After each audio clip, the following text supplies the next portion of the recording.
Have you ever realized that in most conversations, we're not really listening? I mean, really. While the other person shares something, perhaps a vulnerability or a joy, our mind is already miles ahead, in a frantic race to prepare the perfect response. We're digging through our mental archives for a story of ours that's similar, formulating a genius piece of advice that will solve her problem, or worse, just waiting for a minimal pause in other people's breath to jump in and take control of the conversation. We live in the age of transmission. We all become little radio stations, broadcasting our lives, our opinions, our achievements, 24 hours a day. The silence became uncomfortable, almost a sign of a failed connection. If no one is talking, something is wrong. For the largest and noisiest part of my life, I was a faithful devotee of this religion. I believed with all my being that my worth lay in my voice, in my ideas, in my ability to articulate an argument, in my agility in filling any empty space with words. Talking was synonymous with existing. It was proof that I was there, that I was smart, that I was interesting, that I mattered. Until life, with its infinite patience and its sometimes painful pedagogy, taught me the most revolutionary lesson of all. True wisdom, true connection, and true peace were not in what I was saying so urgently, but in everything I was missing out on because I didn't genuinely know how to listen.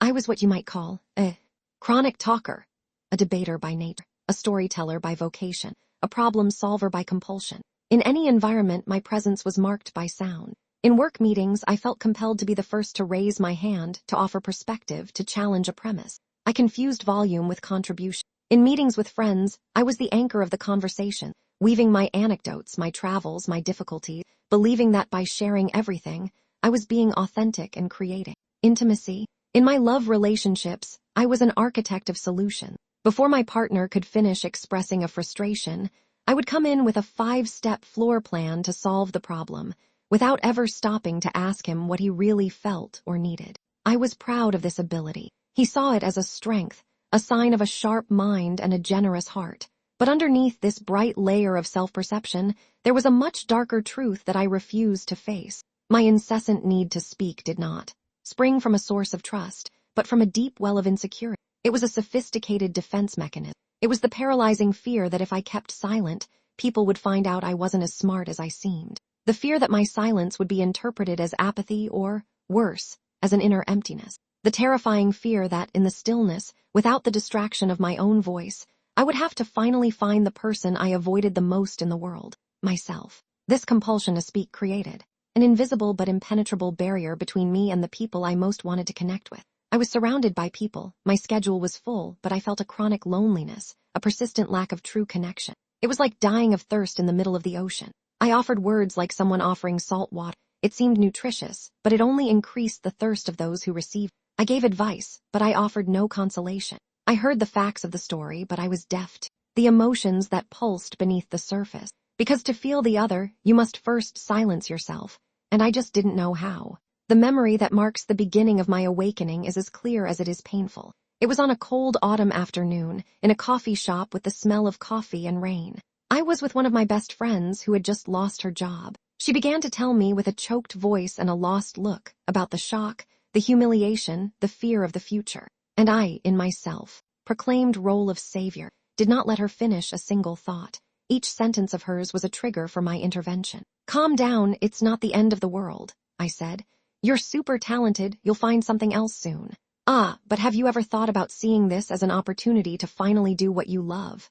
Look, the first thing you need to do tomorrow is update your resume. I can help you with that. I fired off an arsenal of toxic optimism and unsolicited solutions. After almost 20 minutes of my monologue disguised as dialogue, she stopped talking. He just stirred the sugar that had already dissolved at the bottom of the cup. Her silence was louder than any word I had said. Then she raised her eyes, and they were filled with a sadness that I had not allowed myself to see. And he said, in an exhausted voice, I don't need a plan of action right now.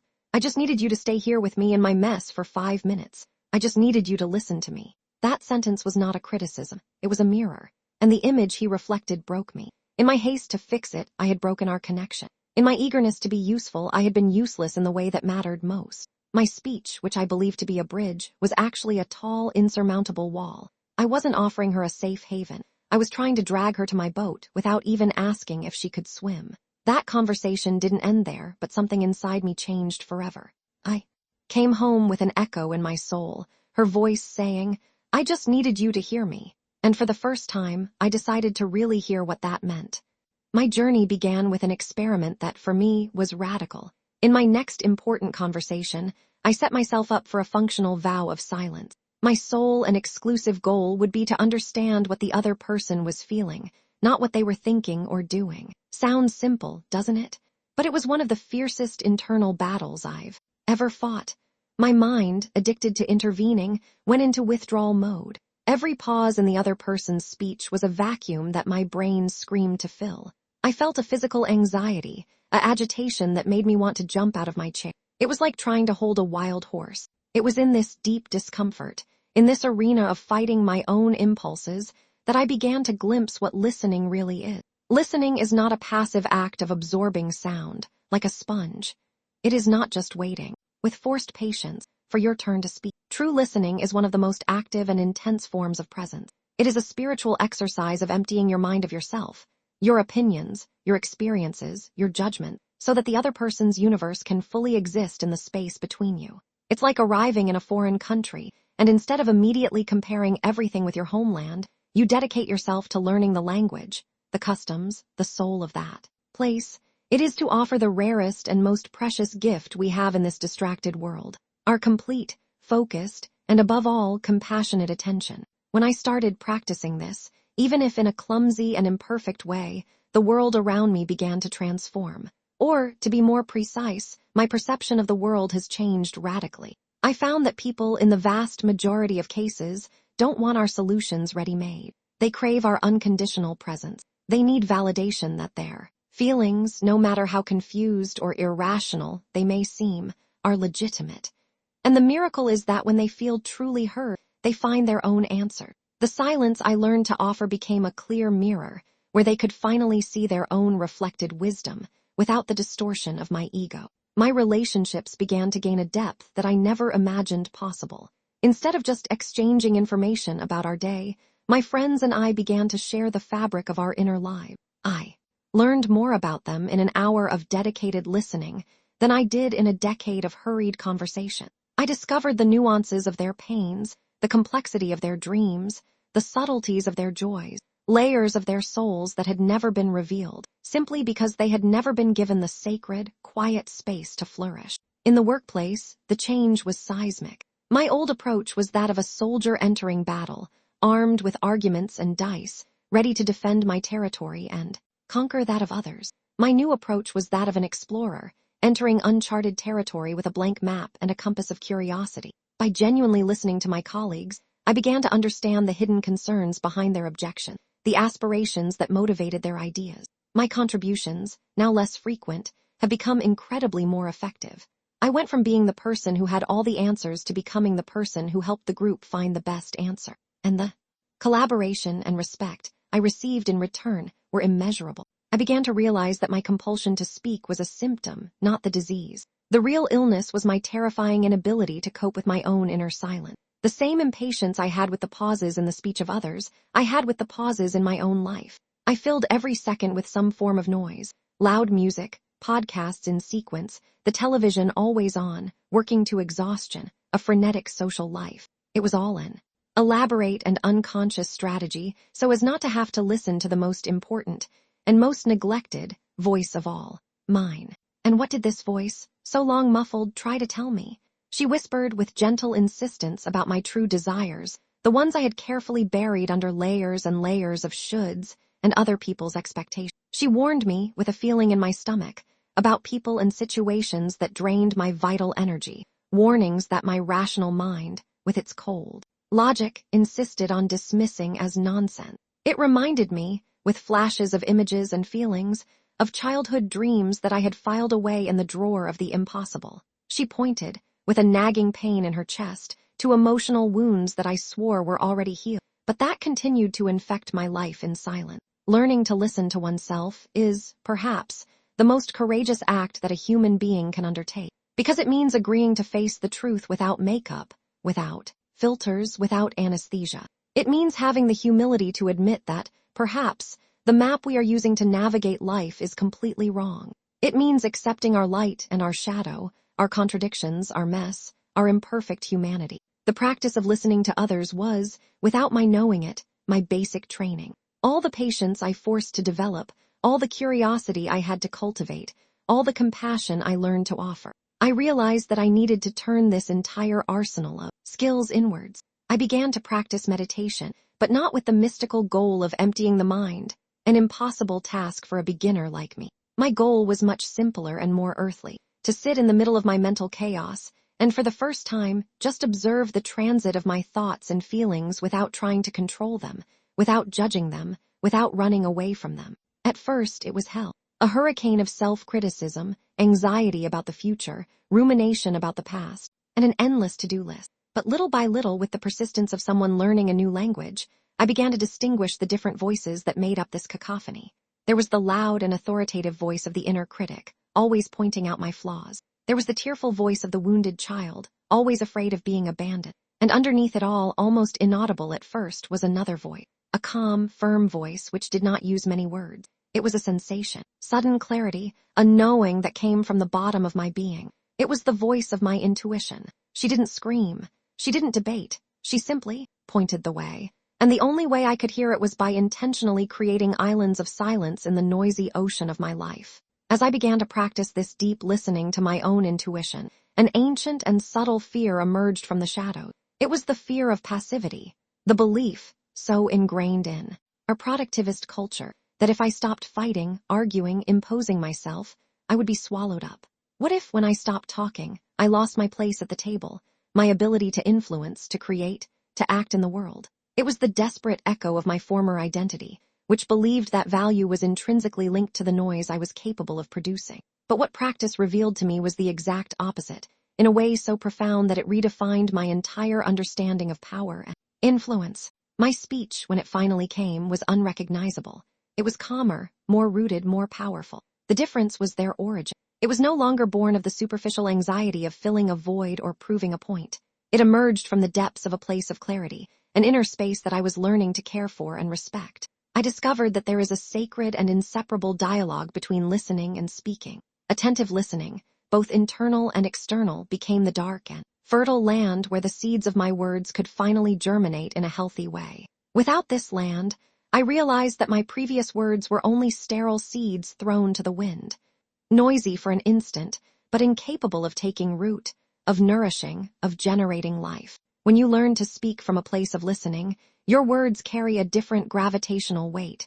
They are no longer electrical and impulsive reactions, they are conscious and deliberate responses. They no longer seek external validation, they seek the resonance of truth. You stop talking to impress the audience and start talking to connect with the soul of the other. It was a revelation for me to discover that a single sentence, spoken with total presence and pure intention, has more power to transform a situation than an hour-long fiery delivered from the platform of the ego. This changed the very architecture of my communication. Where once I had used a complex scaffolding of 10 arguments to support an idea, I now learned to find the crossbeam, the one essential sentence that contained all the necessary truth. Where before I rushed to give feedback or criticism, driven by the urgency to correct the other, now I learned to wait, waiting for the right moment, for the invitation, for the instant when the other person's heart would be really open and ready to listen. My communication has ceased to be a sandstorm, which blinds and assaults, to become a fine and persistent rain, gentle on arrival, but with the power to nourish the most arid soil and to make what seemed dead flourish. People gradually began to seek me out not because I had the answers, but because, in my quieter presence, they felt safe enough to find their own. I have discovered, through trial and error, that it is not a matter of waiting for great silent retreats or drastically isolating oneself from the world. It is a guerrilla of quietude, an art of sowing small, but inviolable, pockets of silence in the noisy weave of our routine.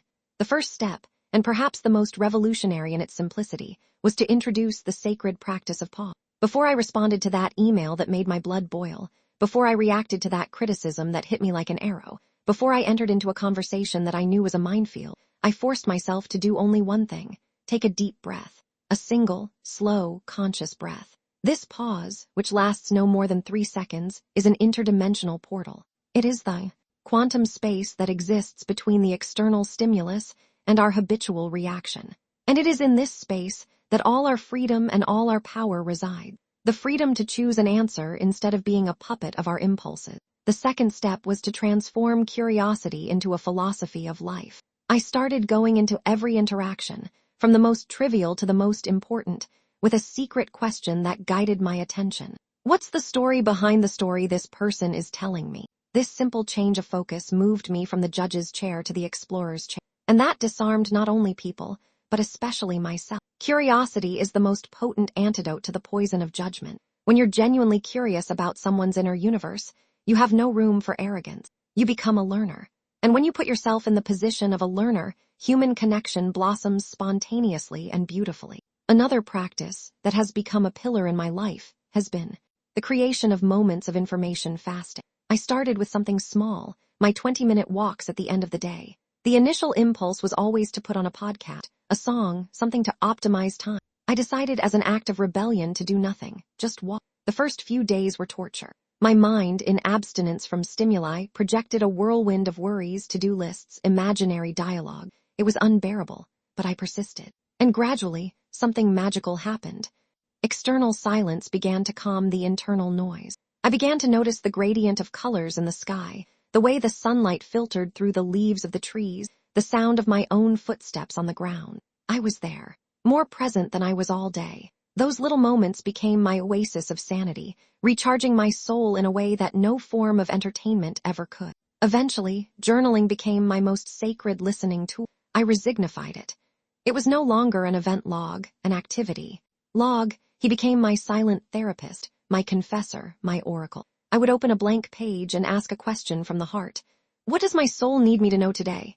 And then I wrote. I wrote nonstop, without censorship, without worrying about grammar or coherence. I gave voice to all the monsters and angels that inhabited my inner basement. It was an exercise in transcribing the whispers of my deepest, and invariably, in the midst of that chaos of words, a sentence of clarity, a golden nugget of wisdom, emerged on the page.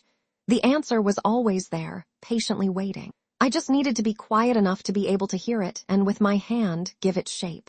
The final and most beautiful paradox of this entire journey was how this practice of internal and external listening healed relationships that I considered chronically ill.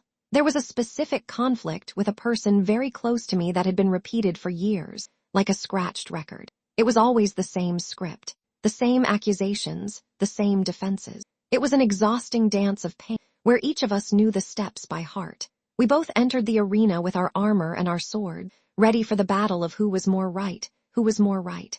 And that's why we both always came out defeated, bleeding, with the connection between us becoming more and more fragile. One day, at the height of the fatigue of that vicious cycle, I decided to try something that for me was the equivalent of entering the arena unarmed. The next time the argument began to form, instead of firing off my automatic defense, I took a deep breath, felt the ground beneath my feet, and said, in the calmest voice I could find, "Wait. I don't want to fight anymore. Today I don't want to prove anything. I just want to understand. Please tell me, as if I'm a stranger who doesn't know anything, why does it hurt you so much?" And then, the hardest part, I shut up, and I listened. I heard not only the words I already knew, but I heard the music behind them, the melody of pain, frustration, fear of not being loved. For the first time, I wasn't listening to find a flaw in his argument. I was listening to find his wound. On that day, the decade-long war ended. Not because someone surrendered or won, but because the battle itself became irrelevant. What we were both desperately looking for, behind all that shouting, was not agreement. It was validation. It was the feeling of being seen in our pain. It was the certainty that our feeling was legitimate for the other.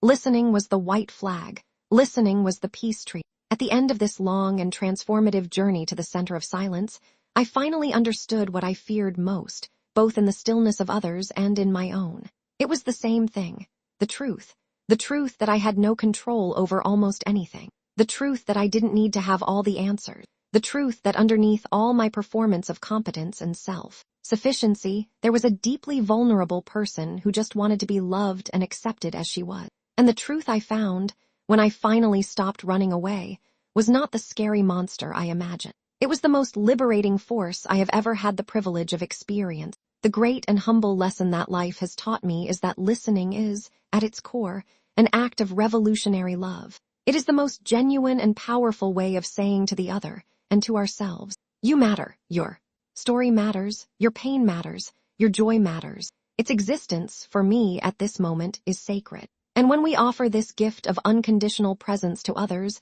something magical happens. We inevitably learn to offer it to ourselves. Learning to listen is in no way about nullifying your voice. It's about finding, perhaps for the first time, your true voice. That voice that doesn't need to scream to be heard, because it doesn't speak from the ego, but from the soul. It is the voice that is, born of clarity, compassion, and a deep connection with yourself and the mystery of life. The world is already deafened by the noise of opinion, distraction, conflict. What he longs for, what our most intimate relations yearn for, what our deepest soul longs for, it's for more listening. Today, I want to invite you to a small and powerful experiment. Just for today, choose a single conversation. It can be with your partner, your child, a coworker, or even with the bakery attendant, and enter this conversation with a single, secret intention, to understand the other person with no other goal. Bite your tongue when the urge to give advice arises. Take a deep breath when the impulse to tell your own story. Just listen with the curiosity of one astronomer discovering a new galaxy in the eyes of another. And then, later in a moment of stillness, ask yourself, what did I hear today that I would not have heard yesterday? In that small space that you have created lies the potential for immense transformation. If this reflection invited you to find a little more silence and presence in your day, subscribe to the channel and leave your like. It's a simple gesture, but it helps us keep these conversations alive here, with more listening, more depth, and more meaning.